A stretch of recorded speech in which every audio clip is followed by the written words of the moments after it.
యేసుక్రీస్తు శ్రేష్ఠ నామమున నా ప్రియ సహోదరి సహోదరులారా, మీకు శుభములు వందనాలు తెలియచేస్తూ ఉన్నాను. ఈరోజు వాగ్దానము యాకోబు రాసిన పత్రిక 4వ అధ్యాయము 10వ వాక్యమును ధ్యానించుకుందాం. ప్రభువు దృష్టికి మిమ్మును మీరు తగ్గించుకొనుడి, అప్పుడు ఆయన మిమ్మును హెచ్చించును. నా ప్రియమైనటువంటి దేవుని బిడ్డలారా, ప్రభు దృష్టికి మిమ్మును మీరు తగ్గించుకొనుడి. ప్రభు దృష్టికి అనగా దేవుని దృష్టికి, ప్రభువైన యేసయ్య దృష్టికి మనం తగ్గించుకున్న వాళ్ళముగా కనబడాలి. ఏ విధంగా తగ్గించుకోవాలి అంటే, దేవుడు గొప్పవాడని గుర్తించి దేవునికి ఇష్టం లేనటువంటి ప్రతిదానిని తొలగించుకోవడమే తగ్గించుకోవడం. దేవునికి ఏదైతే ఇష్టం ఉంటుందో దాన్ని విడిచిపెట్టుకోవాలి. అహంకారం, గర్వం, కోపం ఇలాంటివి. కొద్దిమంది దేవుడిని లెక్క చేయని వాళ్ళు ఉంటారు. దేవుడు అంటే వారికి లెక్కే లేదు.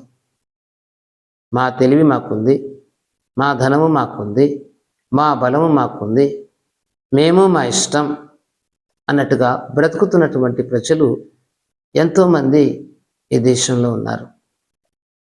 సహోదరి సహోదరులారా, అవును, మీ బలమే, మీ జ్ఞానమే, మీ ధనమే అయి ఉండొచ్చు. కానీ మీకు జ్ఞానం ఎక్కడి నుండి వచ్చింది? దేవుడు మీకు అనుగ్రహించాడు కదా.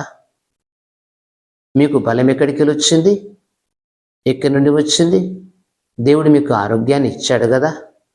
ఆయన ఆరోగ్యాన్ని ఇవ్వకపోతే మీరు మంచాన పడి ఉంటారు. ఎన్ని హాస్పిటల్ ఖర్చు పెట్టినా తిరిగినా ప్రయోజనం లేదు కదా. ఆయన ఆశీర్వదించకపోతే మీరు ఒకటి చేస్తే ఒకటవుతుంది. ఉన్నదంతా కడుగుపోయి కడుపేద స్థితులనికి వస్తారు. మీరు చేతలు పెట్టిన పనులన్నీ సఫలమవుతున్నాయంటే దేవుడు తోడున్నాడు కదా. అలాంటి సమయంలో ఈ సంగతిని గుర్తించి, నా ప్రియమైన దేవుని బిడ్డ, మన జ్ఞానం, మన బలం,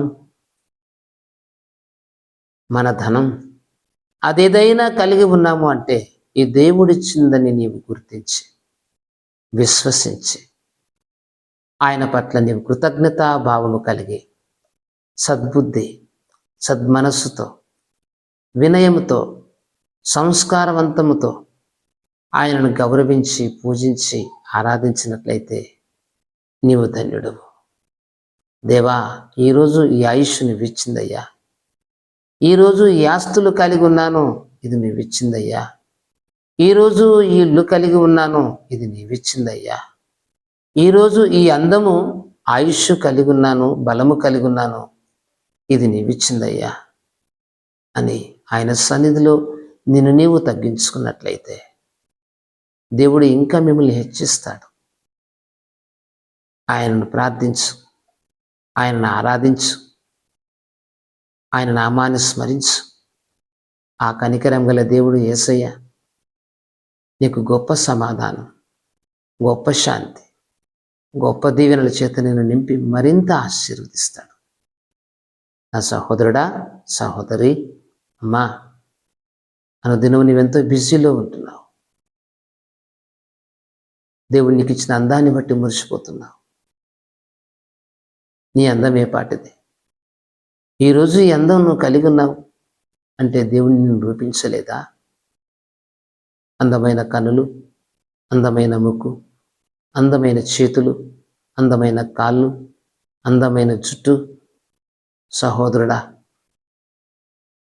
నీ ఎత్తు, నీ పర్సనాలిటీ దేవుడు ఎంత అందంగా సృష్టించాడో కదా. ఇంత అందమైన జీవితాన్ని ప్రభువు నీకు ఇచ్చినప్పుడు నువ్వెందుకు ఆయన పట్ల విధేయత కలిగి ఉండవు?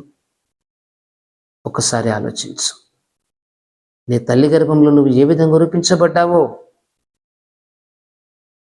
ఆ దేవుని నిర్మించిన సంగతి మర్చిపోవద్దు సుమా. దేవుని పట్ల కృతజ్ఞత గలవాడవి విశ్వసించు. దేవుని దృష్టికి తగ్గించుకొని సదా విధేయుడవై ఆయన నామాన్ని స్మరించు. ఆయన పరిశుద్ధ దేవుడు నిన్ను ఆశీర్వదిస్తాడు, గొప్ప చేస్తాడు. ఈ మాటలు వింటున్న నిన్ను దేవుడు దీవించుగాక. ప్రార్థన. ప్రేమ స్వరూపి అయిన తండ్రి, సర్వాధికారి అయిన దేవ, ప్రభు దృష్టికి మిమ్మల్ని మేము తగ్గించుకున్నది, ఆయన మేము హెచ్చించాలని వాక్యం సెలవిస్తున్నది. తండ్రి, నీ ఎదుట తగ్గించుకునే మనస్సు మా దేశ ప్రజలకు అనుగ్రహించండి. ఎంతోమంది యువత సత్యాన్ని మర్చిపోయి తిరుగుతున్నారు. తల్లిదండ్రులను గౌరవించక విచ్చలవిడిగా తిరుగుతూ బాధ కలిగిస్తున్న బిడ్డలు ఉన్నారు. తండ్రి, జ్ఞాపకం చేసుకొని దర్శించండి అయ్యా. కనికరం చూపండి అయ్యా, దయ చూపండి అయ్యా. డబ్బుతో గర్విస్తున్న వాళ్ళు ఉన్నారు, అహంకారంతో ఉన్న వాళ్ళు ఉన్నారు. దేవా, కొంతలో కనపడి అంతులు ఆవిరయ్యే ఈ జీవితం, ఈ అహంకారం ఏ పాటిది, ఈ డబ్బు ఏ పాటిదయ్యా. నీవు దయ చూపకపో లేకపోతే మేము ఏమైపోదుమో కదా. దేవా, ఈ సత్యాన్ని గుర్తించి బిడ్డలని సన్నిధానములు తగ్గించుకొని నీవిచ్చిన ఆరోగ్యమును బట్టి, నీవిచ్చిన ఆయుష్ను బట్టి, నీవిచ్చినటువంటి బలమును బట్టి, జ్ఞానమును బట్టి నీ నామాన్ని స్తుతిస్తూ, పూజిస్తూ, ఆరాధిస్తూ కనపరచు బిడ్డలుగా, నీకు మహిమ తెచ్చే బిడ్డలుగా, నీవిచ్చిన అందాన్ని బట్టి నిన్ను కీర్తించే బిడ్డలుగా సిద్ధపరచండి తండ్రి. అటు దైవ సంబంధమైన జ్ఞానం మా దేశం, మా రాష్ట్రం, మా ప్రజలకు అనుగ్రహించండి. యేసు దివ్యనామమున ప్రార్థిస్తున్నాం తండ్రి. ఆమేన్.